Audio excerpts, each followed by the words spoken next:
Students, how are you doing? Hope you are all fine right there at home. My name is Miss Amaka, and today I'll be having a revision class with you on social studies for JSS 1. I'll be looking at the following topics: cultural similarities among Nigerians. Number 2, cultural differences among Nigerians. And lastly, socialization. Now let's look at cultural similarities among Nigerians.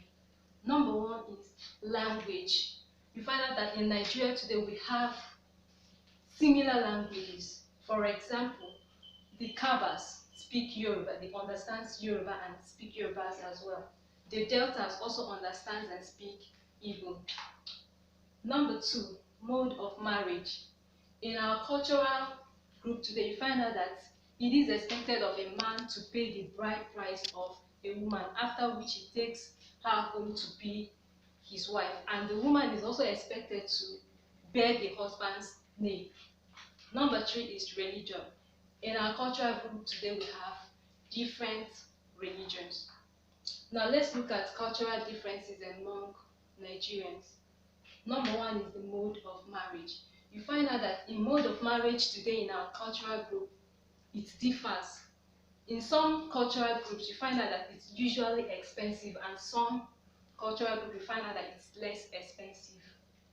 Number 2 is language. In our cultural group today, language differs. For example, the Hausa man speaks Hausa language, the Igbo man speaks Igbo language, while the Yoruba speaks Yoruba language. Number 3 is the burial practices.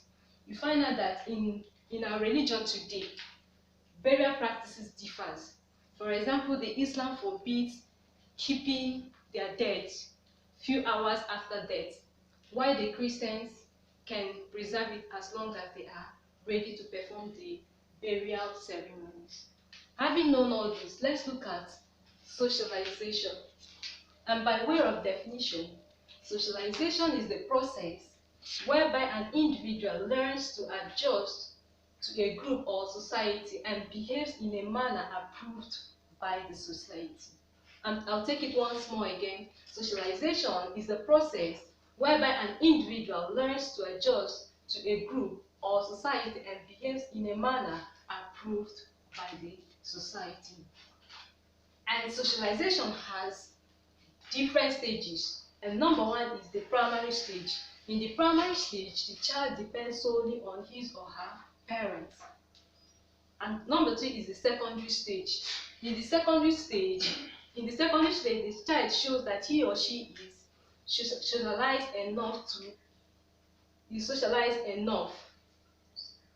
And number 3 is resocialization stage. In the resocialization stage, this is where the child is old enough to take up a trade. Now let's look at the importance of socialization. Number 1, socialization brings us close to our family members. And number 2, it helps us to know how to work together to help our family members. And number 3, it helps us to learn from our peer groups and so on. So having known all this, I will advise you to always go through your books. Stay safe and see you next time. Bye.